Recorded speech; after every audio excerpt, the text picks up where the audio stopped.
નમસ્કાર, આપ જોઈ રહ્યા છો સ્પાર્ક ટુડે ન્યૂઝ. હું છું આપની સાથે માનસી રોહિત. શ્રી ચરણસિંહ ચાવડાની સ્મૃતિમાં ચાવડા પરિવારના સહાયથી સોસાયટી ફોર ક્લીન એન્વાયરમેન્ટ દ્વારા વડોદરામાં સૌ પ્રથમવાર મિયાવાકી પદ્ધતિ અર્બન ફોરેસ્ટ બનાવવાની પહેલ તારીખ 12 ઓક્ટોબર 2020ના રોજ કરવામાં આવી હતી. મિયાવાકી એટલે કે શહેર વિસ્તારમાં પણ ઓછી જગ્યામાં વિવિધ પ્રકારના વૃક્ષો, ઝાડ છોડ વાવી ગાઢ જંગલોનું સર્જન કરવું, આ સંકલ્પના જાપાનના બોટનિસ્ટ અકીરા મિયાવાકી દ્વારા આપવામાં આવી હતી. શહેરી જંગલનું નિર્માણ કરવાથી પર્યાવરણને લાગતા ઘણા બધા લાભો ઉપલબ્ધ થાય છે. સદર સ્થાને 60થી વધારે પ્રકારની પ્રજાતિના આશરે 3500 જેટલા વૃક્ષો વાવવામાં આવેલા છે.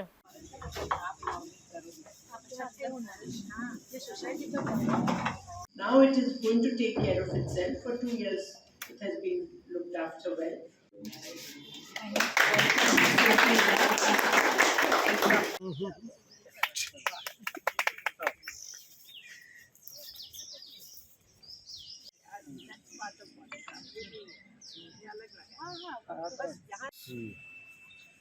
अब इसमें प्रॉब्लम क्या आ रही है, क्योंकि हम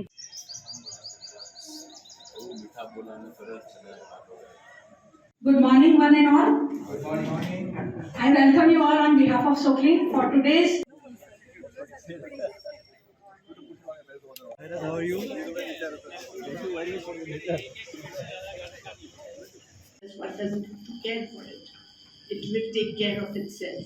So that is the. સંસ્કારી નગરી વડોદરા. આપ જુઓ કે વડોદરાવાસી પોતે પોતાનું ઇન્વોલ્વમેન્ટ અલગ અલગ કામ દ્વારા વડોદરાને શું આપી શકે આ ભાવ સાથે કામ કરતા હોય છે. એવી જ એક સોકલીન સંસ્થા જે 40 વર્ષથી વડોદરામાં કામ કરી રહી છે. 2 વર્ષથી આ સોકલીન સંસ્થા દ્વારા મિયાવાકી ફોરેસ્ટ આ વડોદરામાં બનાવવામાં આવ્યું છે. 10,000 સ્ક્વેર ફૂટનો આ પ્લોટ ટીનું ચાવડા પરિવારે આ મિયાવાકી ફોરેસ્ટ બનાવવા માટે સોકલીન સંસ્થાને આપ્યો. અહીંયા સુંદર મજાનું ફોરેસ્ટ બનાવ્યું છે. 2 વર્ષમાં સુંદર ફોરેસ્ટ છે અને રાજમાતાજી પોતે આ સોકલીન સંસ્થાના અધ્યક્ષ છે અને એમણે પોતે પણ એટલો જ રસ લઈને આ ફોરેસ્ટ વન બનાવ્યું છે. સોકલીન સંસ્થાને હું ખૂબ અભિનંદન આપું છું કે પર્યાવરણની જાળવણી, સારું વાતાવરણ, વરસાદ સારો મળે, ચોખ્ખી હવા મળે, પક્ષીઓ પણ આ વનમાં આવે, આ ભાવ સાથે સુંદર મજાનું વન બનાવ્યું છે. હું ટીનું ચાવલા, રાજમાતા સુભાગિનીજી અને એમની ટીમને ખૂબ ખૂબ અભિનંદન આપું છું કે તેઓએ વડોદરાને કંઈક આપવું છે. વડોદરાનો વિદ્યાર્થી અહીંયા આવીને જુએ, વડોદરાના લોકો પણ અહીંયા આવીને જુએ અને જોયા પછી એમણે પોતે પણ કંઈક કરવું જોઈએ. આ શીખવા માટેનું આ સુંદર મજાનું 3,500 પેડ સાથેનું આ મિયાવાકી ફોરેસ્ટ ખરેખર સુંદર બનાવ્યું છે. ખૂબ ખૂબ શુભેચ્છા અને ખૂબ ખૂબ અભિનંદન. બરોડાવાસીઓને શું મેસેજ આપવા માંગો? બિલકુલ, વડોદરાને હું મેસેજ આપવા માગું છું આપના માધ્યમથી કે આવો, એક વખત બી તમે અહીંયા જોવા આવજો. સુંદર વન બનાવ્યું છે. નાના 10,000 સ્ક્વેર ફીટમાં પણ કેવું સુંદર 3,500 વૃક્ષો રોપીને 2 વર્ષની આ એમની મહેનત અને સુંદર મજાનું વન બનાવ્યું છે. તમે પણ આની મુલાકાત લો, તમારા બાળકોને પણ મુલાકાત લેવડાવો અને સાથે સાથે આપણે પણ આપણી પાસેની નાની જગ્યામાં આપણે શું કરી શકીએ, પર્યાવરણને બચાવીએ અને સુંદર મજાની ગ્રીનરી અને બાળકોને શીખવા મળશે. એટલે આપના દ્વારા હું વડોદરાવાસીને પણ અહીંયા આવવા માટેનું આમંત્રણ આપું છું. ધન્યવાદ. સોકલીન તરફથી 2 વર્ષ પહેલે 2020 में अक्टूबर में हमने एक डिसीजन लिया कि मियावाकी फॉरेस्ट का यहाँ शहर में बनाएंगे और इसलिए 2 साल पहले ये फॉरेस्ट यहाँ बना और आप आज देख सकते हैं कि पेड़ 2 साल में ही कितने बढ़ गए हैं, जंगल जैसा हो गया है। और हमारी इच्छा ये है कि एक जंगल बने, सिर्फ बगीचा नहीं बने कि जंगल बने। और इस जंगल के वजह से यहाँ के पूरे बायोडाइवर्सिटी है, जो पक्षी है, कीड़े हैं,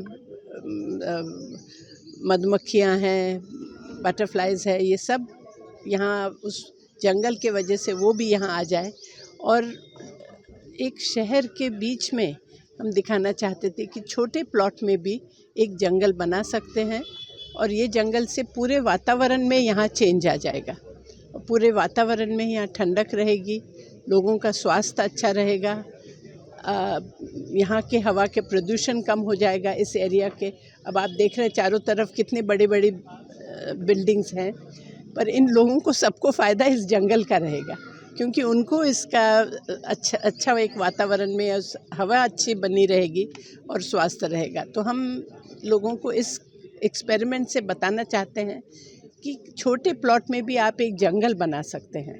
सिर्फ 2 पेड़ लगा के काम नहीं होता, जंगल बनेगा और बिल्कुल पास पास पेड़ लगा के एक जंगल जैसा वातावरण बनेगा, तब हम प्रदूषण कम कर सकते हैं। और लोगों को स्वास्थ्य के लिए आप तो जानते हैं कोरोना के समय में ऑक्सीजन का कैसे प्रॉब्लम हुआ, तो ये नेचुरल कुदरत का ऑक्सीजन हम लोगों को दे रहे हैं। और इसलिए एक उदाहरण है ये कि हमने यहाँ क्या किया। तो जो लोग ये करना चाहते हैं छोटे से प्लॉट में भी और शहर के बीच में भी, तो शहर के बीच के लोगों को भी इसका फ़ायदा होगा और सभी को, आसपास के लोगों को। तो वो ज़रूर यहाँ आए, यहाँ हमने जो किया है उसका अभ्यास करें और इसके अनुकरण करें। ये उदाहरण को लेके वो भी अपने छोटे जगह में भी एक जंगल बना सकते हैं। खास करके मैडम जापानी टेक्नोलॉजी के तरीके से ट्री लगाया गया। हाँ, जापानी तरीके से ये शुरू किया है, पर अब तो हम कह रहे हैं कि हमारी तरीका हो गया है, क्योंकि ड्रिप इरिगेशन से पानी कम लगता है, तो थोड़े पानी में और पेड़ इतने पास में लगे हैं। आप देखेंगे जब वहाँ से चलेंगे, आप चले होंगे तो चल के देखिए, इतने पास पेड़ लगाए हैं, तो वो एक दूसरे को उनसे ही खाद मिलता है। वो पत्ती जो झड़ती है वही उनका खाद होता है। हमको उसको अब 2 साल के बाद, 3 साल के बाद तो जंगल को कोई हाथ भी नहीं लगाएगा। इनका प्लॉट है यहाँ, प्राइवेट प्लॉट, पर इसमें वो पानी भी नहीं देंगे। पानी भी देना हमने बंद कर दिया अब 2 साल के बाद। यहाँ पानी दे रहे हैं जहाँ नए पेड़ लगाए हैं, पर जंगल में, क्योंकि आप जानते हैं जंगल में तो पानी मिलता ही नहीं है। जब कुदरत का पानी मिलता है बरसात का, वही उसी पे पेड़ जीते हैं। तो यहाँ भी हम वही करने वाले हैं, यहाँ पानी भी नहीं देंगे, जिससे कि पानी का उपयोग भी कम हो जाएगा। अपने आप ही वो पेड़ अपने आप को संभालेंगे और इसके बाद में इसको देखना ही नहीं पड़ेगा। तो ये उदाहरण हम लोगों को देना चाह रहे हैं, वडोदरा के लोगों को, कि आप छोटे एरिया में भी 1-2 साल को आपको संभालना पड़ता है। उसके बाद में और पेड़ वेड़ लाने का थोड़ा खर्चा होता है, पर उसके बाद में एक बात, ये पार्टी प्लॉट या जो कॉमन प्लॉट्स होते हैं सोसाइटी के, उसमें भी एक थोड़े एरिया में अगर ऐसे जंगल बन जाए तो पूरे सोसाइटी को उसका फ़ायदा हो जाएगा। और प्राइवेट में भी लोग कर सकते हैं या सोसाइटी के तरफ से भी कर सकते हैं। तो इसका एक्सपर्टीज़ भी यहाँ है, कोई ज़्यादा प्रोफेशनल लोगों को भी बुलाने की ज़रूरत नहीं। सोक्लिन की तरफ से हम उनको ये भी बताएंगे किस तरह से करना है, गाइडेंस भी दे सकते हैं। और यही हमारे है कि ज़्यादा से ज़्यादा ऐसे छोटे छोटे जंगल वडोदरा में बने, तो हम अपने आप ही कुदरत से ये हवा का प्रदूषण कम कर सकते हैं। પાવાગઢ આગળ કે જાંબુઘોડા તો ત્યાં કોણ જોવા જવાનું હતું? નાના છોકરાઓ, સ્કૂલના છોકરાઓ જઈ ના શકે, પણ અહીંયા તમારે મ્યુનિસિપલ સ્કૂલના છોકરાઓ આવીને અહીંયા જોઈ શકશે, આ બધાનો લાભ લઈ શકશે। એની માટે આ કર્યું છે અને એની માટે અમે આભારીએ છીએ ચાવલા ફેમિલી। જે ચાવલા ફેમિલી છે, ટીનુબેન ચાવલા અમારા સેક્રેટરી છે અને એમની ફેમિલી બહુ મોટા ઇન્ડસ્ટ્રીયલિસ્ટ છે, આપણા વડોદરાના ખ્યાતનામ ઇન્ડસ્ટ્રી છે, અને એમનો આ પ્લોટ છે અને એમને બહુ ઉદાર હસ્તે આપણને આ વાપરવા માટે આપ્યો છે કે આ પ્રવૃત્તિ માટે તમે ઉપયોગ કરો, એટલે શહેરની વચ્ચે આપણે આ સુવિધા ઊભી કરી શક્યા છે અને બધા શહેરના નાગરિકો, છોકરાઓ બધા એનો લાભ લઈ શકે એની માટે આ થશે।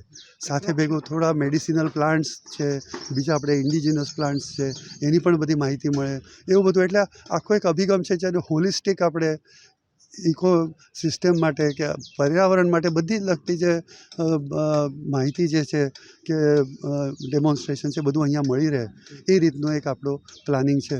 અને જેમ વર્ષો વીતે એમાં બધી સુવિધાઓ આપણે વધારતા જઈશું અને લોકો એનો લાભ લેશે એવી આપણે આશા રાખીએ છીએ। અત્યાર સુધી કેટલા ટ્રીઝનું પ્લાન? અહીંયા 3500 ટ્રીઝ પ્લાન્ટ કરેલી છે। 10,000 સ્ક્વેર ફૂટ છે, એમાં 3500 ટ્રીઝનું પ્લાન્ટિંગ છે। પાસે 1.5 ફૂટે એક ઝાડ છે, એટલે ઘણું જંગલ આખું બની ગયું છે। જેથી કરીને એકદમ ઓક્સિજન પૂરતું પ્રમાણમાં મળે અને ટેમ્પરેચરે ઓછું થાય. આપણને આ ઉનાળામાં આપણને ધ્યાનમાં આવશે જ કે બહાર જે ટેમ્પરેચર છે એના કરતાં અંદર કેટલો ફેર પડશે. બરાબર છે, એટલે એ રીતનું છે. Doctor Sanjay Pandit, vice president Sokli.